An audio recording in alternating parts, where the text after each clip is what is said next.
Yan mga kabay, marami kami rito mga kabay sa Lolas Beach sa Lubo, Batangas. Alright, napakagandang lugar nito mga kabay. Sa mga hindi pa nakapunta dito mga kabay, lalo na kung galing kayo ng Metro Maynila, Laguna, mas madali mga kabay pumunta dito kung magchaong kayo tapos mag San Juan kayo mga kabay, para makita nyo ditong lugar na pagaganda dito sa Lubo, Batangas. Yan o. Medyo hindi lang maganda ngayon pagpunta namin dito mga kabay. Alam nyo kung bakit? Kasi medyo mahangin tsaka maalon mga kabay. Tingnan nyo naman yung maalon. Hindi tulad ng mga nakaraang mga taon yung pumunta kami rito. So 1 year na ngayon bumalik kami dito dahil alam namin mga katropang rider ay mag-i-enjoy kami talaga dito, lalo na si shout out pala Hutog. Bye, shout out. Alright, so ito yung mga kabay na mga mission dito na pagkaganda. Yan o mga kabay, nagpalipad pala kami dito ng drone mga kabay, drone shot ito, kaya medyo malikot dahil malakas ang hangin sa taas. Hindi natin mapalipad ng medyo mataas-taas talaga yung ating drone, tsaka hindi naman tayo masyado din marunong magpalipad ng drone. Hindi naman tayo expert dyan, nag-aaral pa. Kasi una-una natatakot ako sa magpalipad ng malayo na hindi ko na siya natatanaw, kasi baka mahulog mga kabay, kasi may alam mo na ay mahirap mawalan tayo ng laruan. Alright, so yan, mapagaganda ng dagat, maalon, pero masarap maligo dyan mga kabay. Yung mga katropa ko dyan ay naliligo na. Ay, shout out pala kay Milano family, mga katropa ko na hindi ko makakalimutan. Bye, nag-enjoy ako sa ating lahat. Ayan, napagaganda ng mga bato dyan mga kabay. Dati umaakyat kami dyan, pero ngayon mga kabay na pumunta kami, hindi kami umakyat dyan dahil mahangin. Medyo maulan-ulan, madulas yung mga bato. Ayan, pero napagkaganda talaga dito. Sa mga hindi pa nakapunta rito mga kabay, pumunta na kayo rito. Talagang magkapag-relax kayo. Tulad na aking mga tropa, relax na relax silang maglakad dyan, no? Ayan, no? Dati patalon-talon pa kami dyan, hindi kami tumalon ngayon dahil maalon nga. Ayan, makikita nyo mga kabay, namumuti yung dagat. Kaya bye, baka mauntog ang ulo mo dyan bye sa mga bato bye. Ayan mga kabay ko dyan ay napagaganda dito. Bye. Alright, tingnan nyo mga kabay, napagaganda yung dagat talaga. Tsaka yung lalakaran nyo mga kabay ay sa mga mayroong mga sasakyan dyan, pwede kayo magdala ng sasakyan at pumunta dito sa mga buhangin na to. Mayroon dyan kahapon, pumunta dyan yung mga 4x4, no? Dyan sila nag-outing mga kabay. Ang sarap ng nila kasi may malaking tent din, no? So kahapon yun mga kabay, hindi natin nakuha ng drone kasi hindi ako nagpalipad kahapon ng drone dahil maulan. Ngayon lang tayo nagpalipad dito mga kabay. Ayan, kasi medyo gumanda-ganda yung panahon, kaya yun, wala nang ulan, tsaka uminit mga kabay, sobrang init naman, nakakasunog, sakit sa balat. Ayan, namumula na nga yung balat natin mga kabay. Sigurado nito ay magka sunburn tayo dito. Wow. May mga naliligo dyan sa mga kabay, hindi lang masyadong na sa drone kasi medyo tinasan na rin natin ng konti kasi nawala na yung hangin, no? Kaya sa mga gustong pumunta dito sa Lubo, napagaganda. Hindi ko alam kung kailan pa kami makabalik dito dahil yung ibang tropa ko uuwi na sila ng probinsya mga kabay. Sana tayo rin uwi na rin tayo ng probinsya siguro mga sunod na taon. Magpahinga na tayo mga kabay, kaya puro na lang tayo trabaho, i-enjoy na lang yung ating buhay. Kaya alright, O, tingnan nyo mga kabay. O, grabe, ganda ng view. O, hindi ba kayo naiinggit sa mga nagra-rides na dito na pumunta na kayo rito mga kabay para maranasan nyo rin itong mga ganitong lugar. Wow. Alright. Oh. Diba? Ganda ng lugar. Hindi lang masyado kita na yung mga tao mga kabay kasi medyo mataas na yung ating drone, no? Ayan, no?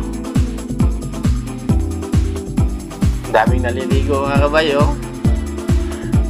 Sama-sama sila. Pero yung mga tropa ko yan mga kabay, yung mga naliligo dyan. So tayo hindi muna tayo naligo kasi magpalipad muna tayo ng drone, no? Wow! Ganda talaga. Iba talaga mga kabay ang feelings mo pagka kasama mo yung mga tropa mo pagka nag-rides tayo. Napagkasarap ng pakiramdam talaga na hindi mapapantayan. Sabi pa nga ni Bay, may palautok. Hindi daw mababayaran ng 2,000 ang isang araw. Basta makapag-rides lang daw siya. Tingnan mo mga kabay, enjoy lang yung buhay natin habang malakas pa tayo, kaya pa natin magmotor, kaya pa natin mag-rides tayo kung saan yung gusto natin puntahan. Kasi mga kabay, darating ng araw talaga na hindi na natin kaya magmaneho ng motor, hindi na rin natin kaya pumunta kung saan ang lugar dahil magkakaedad na tayo. Habang bata, enjoy life mga kabay. Kaya kung saan man kayo ngayon, sa mga nanonood, enjoy lang. Kung ano yung mga plano nyo, tuloy lang. Huwag tayong sumuko. Huwag lang tayo puro trabaho. I-enjoy mo rin yung sarili nyo para maranasan din ng sa iba naman kasi mga kabay, puro lang trabaho, bahay. Enjoy naman paminsan-minsan. Hindi naman yung buwan-buwan.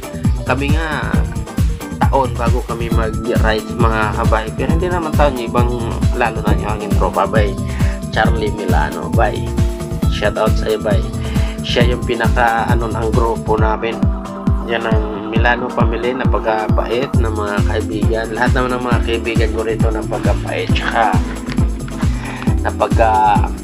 grabe, enjoy talaga sila. Shout out kay RG the Police, tsaka si bay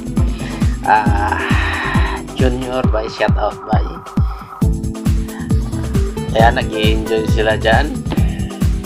Grabe, tingnan mo naman, sarap talaga magtampisaw dyan mga tropa mga kabay. Ayan. Pwede ka rin magdala ng tent dyan kayo matulog sa tabi ng dagat. Yung mga ibang kaibigan ko dyan sila natulog sa tabi ng dagat, dyan sila inumaga mga kabay. Nag-i-enjoy sila. Ako naman mga kabay, nagdala ako ng duyan. Doon ako nagduyan doon sa namin, sa cottage namin na nirentahan. Ayan, shout out bay. Salamat bay, tinuturuan ako magpalipad ni Bay Junior sa aking drone kasi hindi ko pa masyadong kabisado. Abot siguro dito yung kagabi, tubig. Alright. No? Tingnan nyo naman yung dagat, napagaganda. Tingnan yung mga kabay, yung apat na naglalakad, di ba? Pagkasarap maglakad talaga pag sa umaga dyan, hindi mo mararamdaman na may problema, hindi mo parang kaya mo pang umuwi kaya nandito ka mga kabay. Kasi may enjoy mo yung buhay mo talaga rito mga kabay, paminsan-minsan lang. Kaso nga lang mga kabay, dito sa Lubo, Batangas, pagka nanggaling ka ng Paranaque, galing kami kasi ng Paranaque mga kabay, mga tropa namin, no? Maabot yata kami ng 5 oras bago namin narating ito mga kabay, kasi yung iba namin kasama na medyo naligaw, kaya hinihintay-hintay rin namin. Alright, shout out sa mga kaibigan ko. Lahat kami mga kaibigan dyan, nag-i-enjoy kami. Bye Stephen, shout out bye. Naglalakad si Bayo.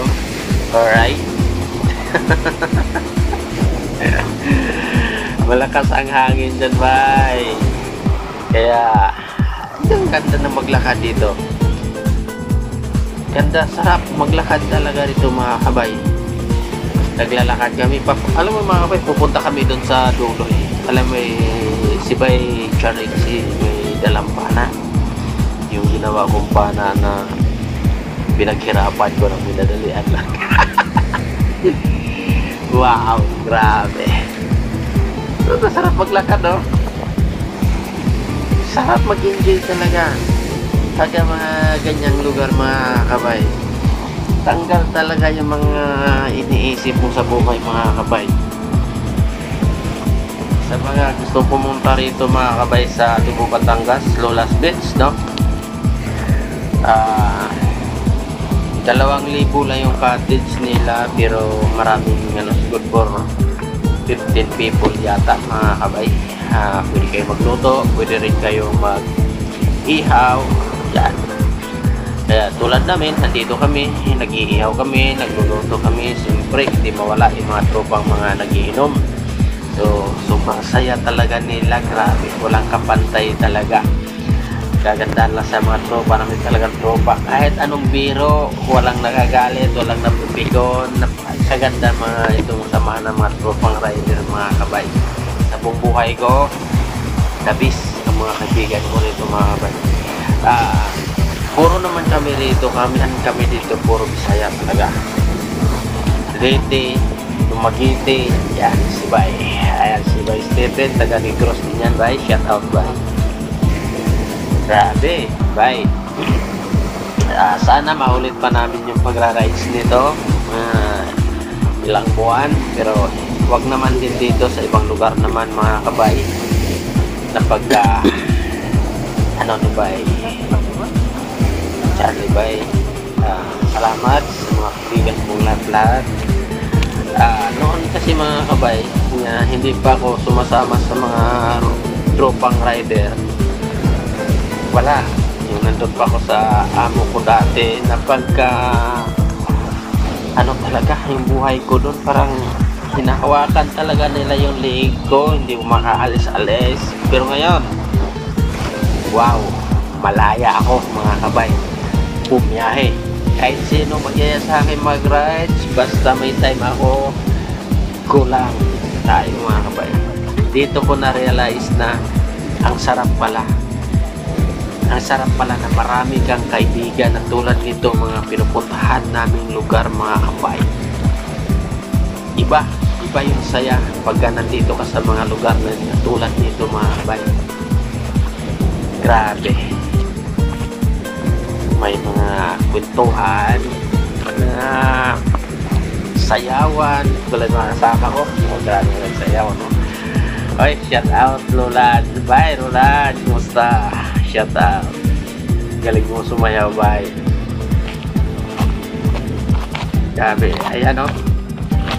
Dito, mga kabay, sa pupuntahan namin dito sa dulo na to, maraming isda dyan sa mga bato. Pero itong area nito pupuntahan namin, talagang mabato siya, no? So pero iba yung klaseng bato, mga kabay, no? Wala siyang nakasugat, no? Bato lang talaga.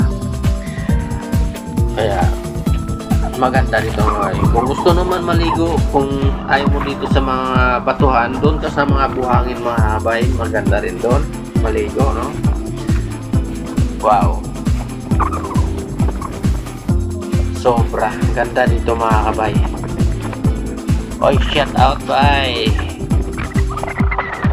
So, yung kabilang dulo na to, mga kabay, mayroon din mga ano dyan, hindi ko pa narating maglakad dyan kasi parang bawal yata.